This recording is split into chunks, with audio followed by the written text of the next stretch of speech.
man ir tas prieks un gods un laime stādīt priekšā jums Megu Nömgårdu. Mega ir absolūti īpašs cilvēks šodien šeit un tagad, tāpēc, ka Mega strādā kopā ar UNESCO, un Mega ir radījusi projektu Zviedrijā, kas saucās Land of Legends. Un es Ziemeļvalstu ministru padomes birojā dzirdēju burvīgi tulkojumu. Es visu laiku teicu tikai leģendu zeme, bet tulce teica leģendu valstība. Un man liekas, cik grēsni var pārtulkot šo vārdu. Un Mega šeit ir tamdēļ, ka viņa ir gatava dalīties ar pieredzi.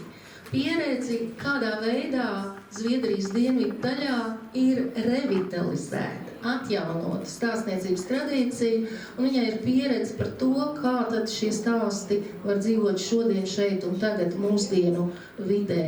Un tā labā ziņa ir tā, ka pēc pusotras nedēļas Mega dosies uz Maurīciju, kur ir UNESCO sanāksme, kurā izšķirsies liktenis, vai viņas labā praksa tiks ierakstīts sarakstā vai nē, un UNESCO ļaudis zina, cik tas ir nozīmīgi.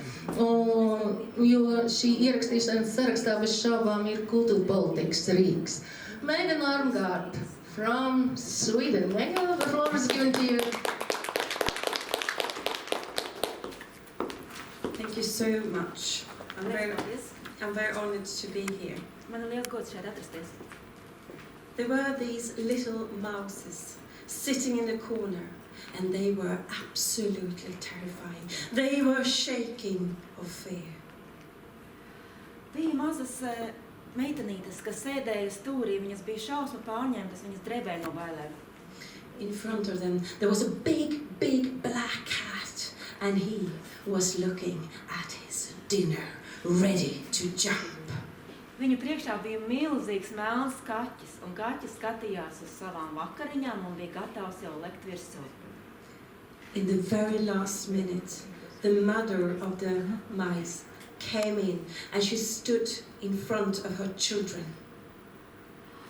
Tas bija peļu meitenītes. Pēdējā brīdī pienāca peļu māte, pieskrēja un nostājās savu bērnu priekšā. And she turned towards the cat and said, "Woof!" Viņa pagriezās pret kaķi un šādi. And the cat, it ran away. Un melnais kaķis aizbēga. And then she turned to her children and said, "Look, that's the advantage of knowing a second language." Un tad viņa pagriezās pret saviem peļu bērniem un teica, redziet, cik labi ir zināt otro svešvalodu. Unfortunately, I don't know your language, and I'm very pleased to have a translator here with me. Diemžēl es nezinu, es neprotu latviski, un tāpēc es runāšu ar tulku starpniecību. Since I can't pronounce your name properly, you do it. Eva. Eva. Yeah, but there was the second. Yeah. Okay. Well, she's brilliant anyway. So, I think though that storytelling itself can be like a second language. A language in intangible culture heritage. There are many things in intangible culture heritage, but one sort of language is storytelling. Manuprāt, stāstniecība pati par sevi var būt kā otrā valoda, kā svešvaloda. Tā ir netaustāmā kultūras mantojums. Manuprāt, stāstniecība var būt viena no tādām lietām. And I will now talk about how we have worked to promote and be more active with our tradition of storytelling. Un tagad es pastāstīšu, kā mēs esam veicinājuši un kā mēs esam atklājuši veidu, kā būt aktīvāki stāstniecības jomā.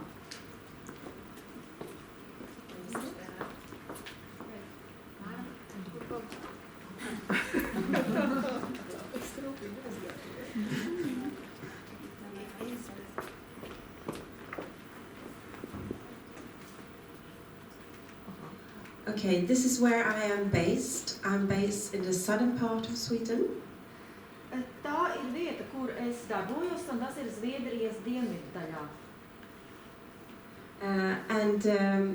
The Land of Legend consists of 3 municipalities, and most famous from this area is this company that had just opened a store here.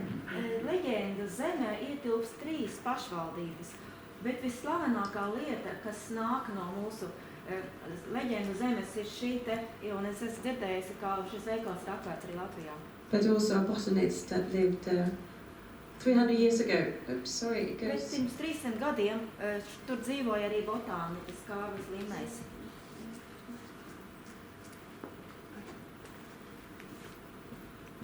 And you know, I was in Norway last week, and when there were technical problems, the audience started to sing. Pagājušo nedēļu es biju Norvēģijā, un kad tur radās tehniskas problēmas konferencē, tad klausītāji sāka dziedāt. I hear that you're very good at folk music, so I think you should adopt that tradition.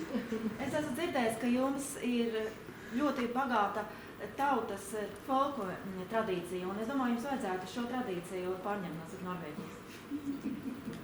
Right, it's going on its own. Anyway, so our association that runs the Land of Legend. Mūsu asociācija Leģendu zeme. Well, it's the storytelling network of Ljungbijas. It's an NGO with a board, and it runs the Land of Legend with its staff. Šī organizācija ir daļa no tīkla, no Kronobergas stāstniecības tīkla. Tā ir nevalstiskā organizācija, un tās paspārnē darbojās Leģendu zeme, un tur ir algotu darbinieku kolektīvs. And since 1990, we ran a storytelling festival. 1990. gadā mēs sākām rīkot stāstniecības festivālu, Which is the oldest in the Nordic countries. Next year we will celebrating 30 years. un tas ir vecākais šāds festivāls Ziemeļvalstīs. Nākamo gadu mums jau būs 30. šis festivāls. And it's international, national and local. Un šis festivāls ir gan starptautisks, gan nacionāls, gan arī vietējs mēroga. We have different kind of performances, very small, very large, lectures, workshop tours, and we also integrate other kind of Ice Age intangible culture heritage like music, for instance. Un šī festivāla ietvaros notiek dažādas performances, dažādi uzvedumi, gan liela mēroga, gan maza, notiek lekcijas, semināri, ekskursijas un arī citas nemateriālās kultūras aktivitātes, piemēram, muzikāli priekšnesumi. And we are always inviting some kind of minorities. You know, we have the Samic people in Sweden, for instance, and they have a quite different kind of oral tradition than we have. So we're trying to highlight different kinds of minorities as well. Un mēs vienmēr uzaicinām arī kādu etnisko minoritāti, jo, ziniet, mums ir sāmu minoritāte, un viņiem ir atšķirīga kultūra nekā mums, un mēs vienmēr mēģinām uzaicināt arī kādu no šādiem minoritātēm. Yeah, and we also hand out a storytelling prize. It's the best Nobel prize there is there. Un festivāla ietvaros tiek pasniegta arī stāstnieka balva, tā ir visaugstākā balva šajā nozarē. And then we have legendary places in the landscape. So in the 3 municipalities of Ljungby, Alvesta and Älmhult, we have 40 cabinets, wooden cabinets that you can open and read the story from exactly where you are standing. And we have geocaches, we have apps that you can go around in the forest and listen to stories. We have on-spot stories, you dial a phone number and you listen to a story in your cell phone. And we also do performances out in the landscape. Un mums ir arī leģendārās, tā saucamās leģendārās vietas iezīmētas. Visā šajās 3 pašvaldībās, Ljungbijā, Alvestā un Älmhultā, kopā ir 40 skapīši ar leģendām. Mēs varam atvērt skapīti un paņemt konkrētās leģendu un izlasīt leģendu par konkrēto vietu. Ir tā saucamie ģeoloģiskās, 40 ģeoloģiskās vietas identificētāji, tam līdzīgs ir aplikācijas ierīcēm, ir konkrētas vietas stāsts. Mēs varam piezvanīt pa telefonu un dzirdēt stāstu par tieši to konkrēto vietu, kurā šajā brīdī atrodamies, un notiek arī dažādas performances uzvedumi. And then we have the Museum of Legends, and well, we do tours, performances.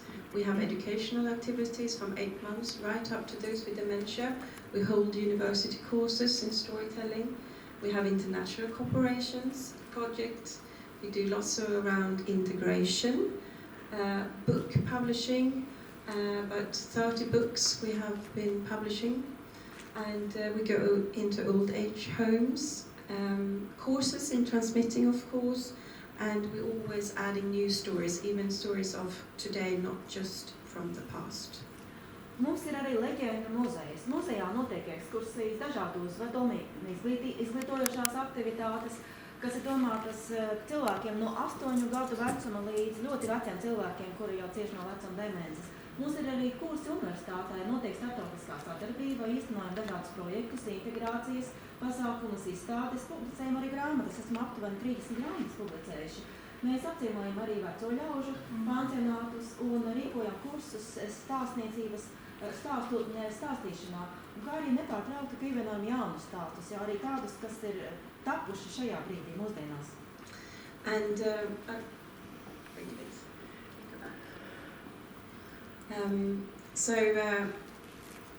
we're always using storytelling as a tool to reach different kinds of goals depending on what groups and activities we are working.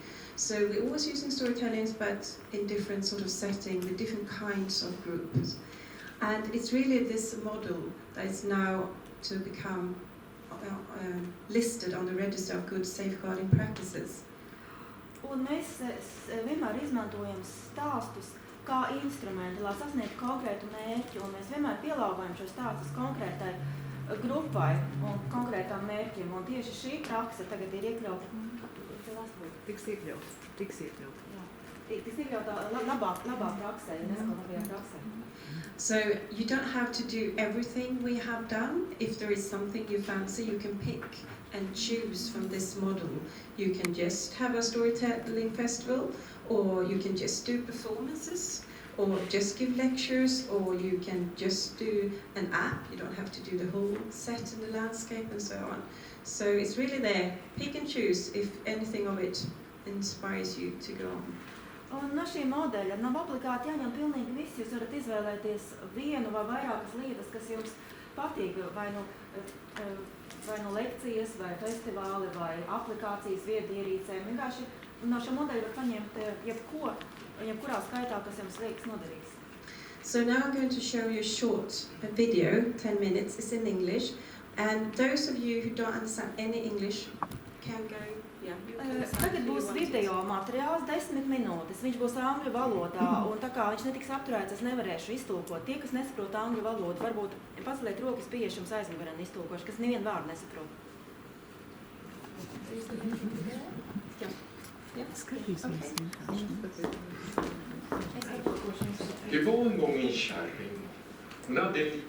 Once upon a time, using oral stories and legends was a way of spreading knowledge and experiences, and storytelling was also used for entertainment. These stories went from mouth to mouth, from country to country, over the centuries. However, in Sweden, just as elsewhere in the world, the space for storytelling decreased in step with industrialization. Many traditional venues for storytelling and ways of transmission disappeared. The storytelling practice of cottagers, craftspeople, farmers and wanderers came to an end. In the south of Sweden, in the region of Ljungby, we can nowadays find the land of legends. The reason for the name is that the area was the home of some of the most well-known and rewarded storytellers. Since 1990, an association called the Storytelling Network of Ljungby has worked to safeguard and revitalize the oral storytelling tradition.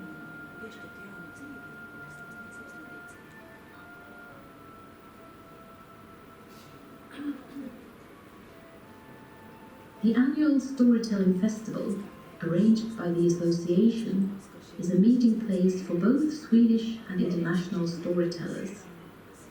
It has played a decisive role for the Swedish storytelling movement.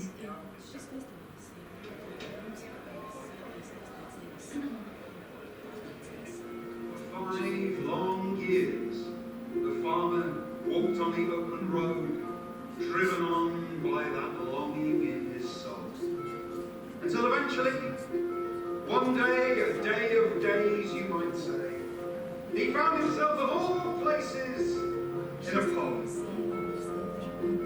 Well, you would, wouldn't you? Amazing it took him that long.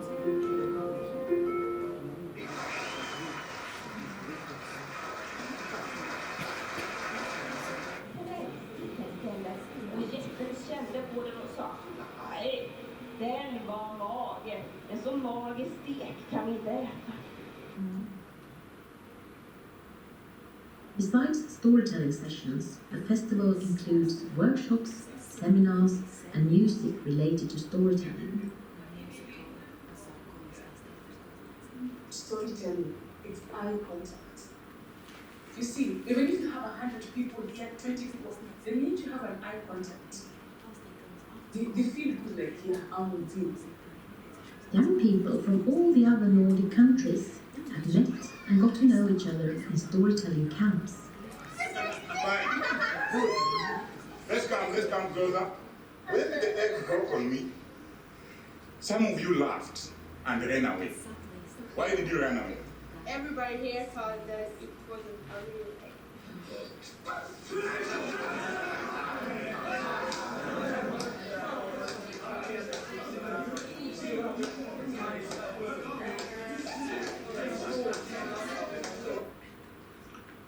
Varför arbetar vi då med att skydda och utveckla berättande? I grunden handlar det om demokrati. Genom att uppmuntra barn och ungdomar och även vuxna att berätta, att förmedla sina egna tankar, så kan man också vara med och skapa framtiden. Samhället, det hålls ihop av berättelser. Jag brukar säga att berättelser är som murbruk. Tar vi bort murbruket så rasar samhällsbygget.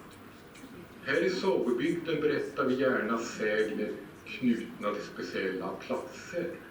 Det är ett sätt att lära känna sin hemby, att få förankring, känna sig trygg. In the heart of the land of legends, we can find a museum in the small town of Ljungby. It's not a traditional museum, it's a museum for stories, called the Museum of Legends. Here people come to listen, to interact, to have fun, to learn, to become storytellers, to tell their own life stories and much more.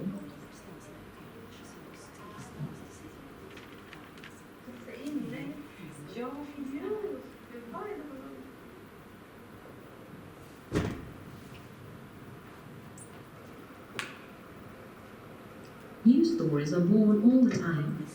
The staff of the museum also uses storytelling to help people cope with difficult collective and personal experiences. In 2005, a devastating storm hit southern Sweden, in particular the land of legends. A large number of trees fell and many lives changed radically. The association launched an appeal: talk, write and paint about the storm. The many responses resulted in a publication, a CD, radio programs and storytelling performances. Storytellers from the Museum of Legends visit schools, not only to tell stories, but also to help children find the courage to tell their own stories, both closely related to the Swedish curriculum.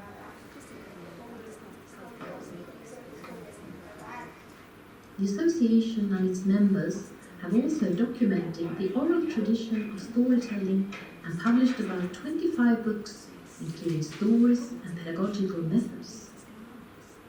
Storytelling arouses small children's curiosity and lays the foundation of their language development. Och geten gick i skogen åt blad och gryn.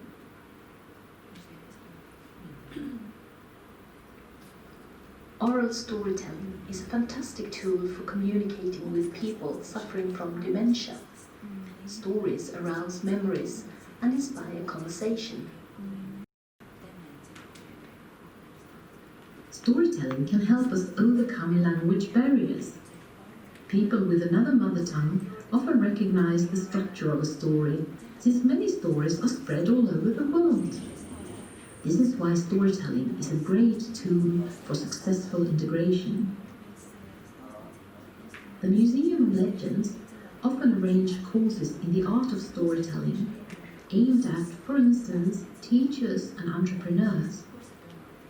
In cooperation with Swedish universities, they also offer more comprehensive courses, allowing for deeper studies into the theory and practice of storytelling.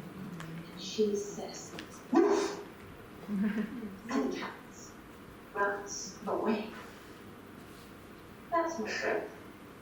Is the good thing of knowing a second language.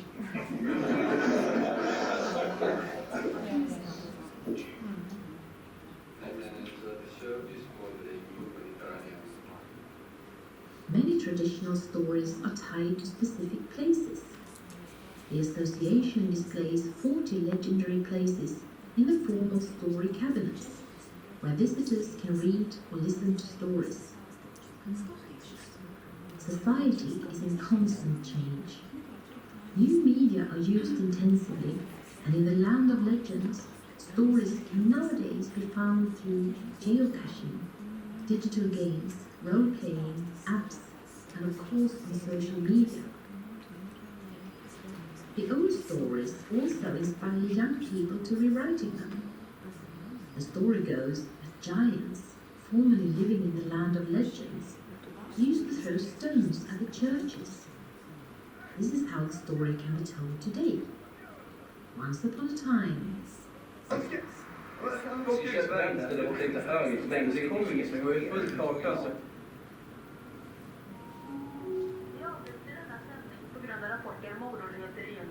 Nu över till vår reporter på plats. Får du med det? Ja, jag får med det. Shit!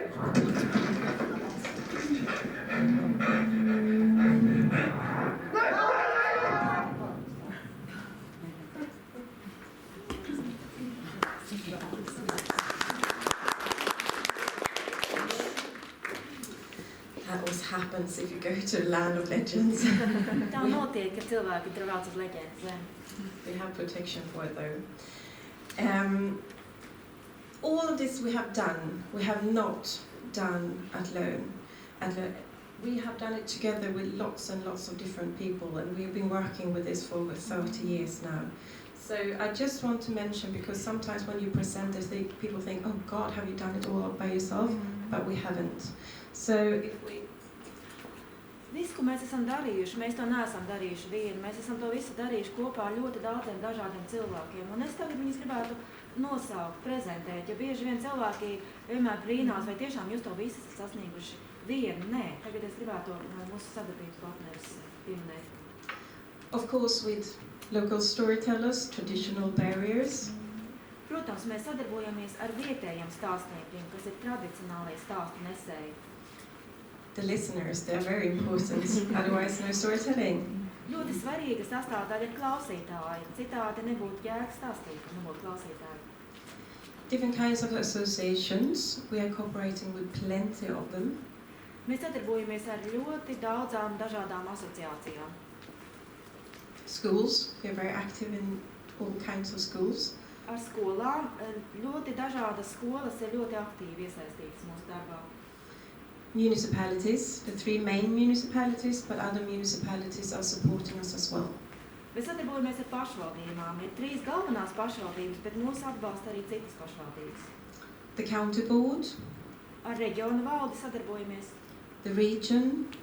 We are in focus of the region in the cultural planning, so we are prioritized there. Sadarbojamies ar tā vietēja apgabala un ar reģiona valdi. Mēs esam reģiona plānošanas kartē kā viena no prioritātēm. We have a close connection to the state, to the Swedish UNESCO Commission. Mēs cieši sadarbojamies arī ar valsts līmeņa institūcijām, ar Zviedrijas UNESCO komisiju. Also, our EU office in Brussels have us as a prioritized question to work with. Mēs sadarbojamies arī ar mūsu biroju Eiropas Savienībā Briselē. Mēs esam kā viens no viņu prioritāriem jautājumiem. And we're always looking for new cooperation, local, national or international. We are there. Mēs vienmēr meklējam arī jaunas sadarbības partnerus un veidus gan vietējā līmenī, gan valsts līmenī, gan starptautiskā līmenī. We dropped that one. So I'm going to leave a brochure. Es jums atstāšu paņemšanai līdzi brošūri. You can see the picture of the 3 municipalities and you can read a short version of all the stories that are out in the landscape in these cabinets. Tur varam redzēt karti, kurā ir visas šīs 3 pašvaldības, un tur arī saīsināta visu stāstu versija, kas ir pieejama leģendu skapītī. And a bit more about our festival and museum and what kind of things we offer. Tur īsi ir aprakstīts mūsu festivāls un muzejs un aktivitātes, kādas mēs organizējam. But not all the stories that are out in the landscape in these municipalities are in this, because there are obviously many more about people and places. Taču šajā bukletiņā nav visi stāsti, jo stāsti ir daudz vairāk stāsti par vietām, cilvēkiem un lietām. So therefore, I would like to give to the Mara, as a representative of your storytelling association, 3 books about people and places and the stories from these 3 municipalities. Es gribētu Mārai, kā asociācijas pārstāvē, uzdāvināt grāmatiņu ar stāstiem par vietām, cilvēkiem un lietām. So thank you for inviting me. Paldies, ka uzaicinājāt. I would also like to, we said we had brothers and sisters here, also to our guest, Kristīna. Kristīna teica, ka mēs esam māļu māsas, un tāpēc es gribētu arī mūsu viesai Kristīnai uzdāvināt. Also,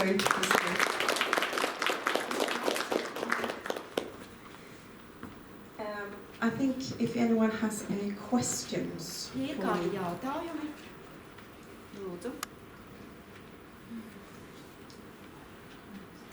Cik cilvēku strādā šajā kopienā? Es saprotu, algot. Muzejā, jūs domājat? Muzejā? Jā, ne, nu viņi teica, ka viņiem ir algots personāls, tad ar ko viņi We are 9. 9 cilvēki. Kas ir viņa darba pienākumi? 3 are just storytellers, or not just, but they're going out to libraries, old age homes, schools, and teaching at the university. 3 ir stāstnieki. Viņi dodas uz bibliotekām, vāk materiālus, viņi dodas uz skolām, uz universitātēm, stāstīt stāstus. 1 person is a storytelling curator. Viens ir stāstnieku kurators. That is me. Es esmu arī viens no darbiniekiem. And then we have a person who works with producing the festival, marketing and communication. Un tad ir viens, varētu teikt, mārketinga un komunikācijas speciālists. Viņš organizē festivālus un tam līdzīgas lietas. And then we have a woman who is in charge of the shop and all practical things around the museum and the house and these cabinets in the woods. Un ir viena kundze, kas atbild par veikalu un visādām praktiskām lietām, tā skaitā arī mežos izvietotajiem leģendu skatīšiem. And a lady who cleans must also look after our garden. Un tad ir kundze, kura aprūpē mūsu dārzu. I think that was all. But then in our NGO, our association, there are plenty of storytellers who also we borrow in to do activities, but they are not full-time with us. Un tad mūsu nevalstiskajā organizācijā ir ļoti daudz stāstnieku, kurus mēs šad un tad paaicinām pie sevis, bet viņi nav mūsu pastāvīgo darbinieku skaitā. So we have around 10 of those storytellers coming and going, depending on how much work we have. Apmēram 10 stāstniekus mēs iesaistām diezgan regulāri atkarībā no tā, cik konkrētā brīdī vajadzīgs.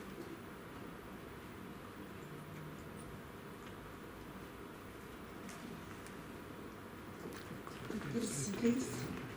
I would like to ask if you have this tradition as very continuously, or you have some stop and after it appeared again. If yes, So, did you have such a situation when you need to explain what is storytelling, why we need to do this? Jautājums bija tāds, vai šī tradīcija nepārtraukti attīstīties, vai arī bijis kāds posms, kad beidzās, kad pārtrūka šī aktivitāte un bija no jauna jāskaidro, kas ir stāstniecības. This tradition has never really stopped. We noticed if we looked into the archives and we looked in what people actually are telling today. Stāstniecības tradīcija tā īsti nekad nav aprāvusies. Ja mēs ejam uz arhīviem un pētām materiālus un salīdzinām ar to, kas šodien ir stāstniecība. We found stories that no one were telling today, no one remembered. Tad mēs arhīvos, protams, atrodam stāstus, kas šodien netiek stāstīti un ko neviens neatcerās vairāk. But there was a quite big movement, storytelling movement in the 80s in Sweden. Taču 1980. gados Zviedrijā bija liela stāstniecības kustība. And our association was one of the first, and we have been the driving force in Sweden. Mūsu asociācija bija viena no pirmajām, kas uzsāka šo kustību, un mēs bijām dzinējspēks visā Zviedrijā šajā kustībā. So we have helped others to start storytelling festivals and to found association with storytelling. Un mēs esam palīdzējuši arī citām vietām organizēt stāstniecības asociācijas un festivālus. But I also think that after Sweden ratified the Convention of Intangible Cultural Heritage, bet pēc tam, kad Zviedrija ratificēja konvenciju par nemateriālo kultūras mantojumu, there has been a greater focus on all kinds of level in intangible and in storytelling, and people seem to value it more today.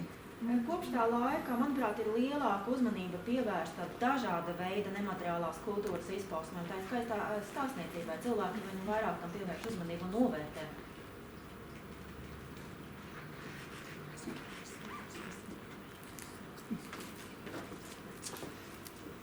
Paldies!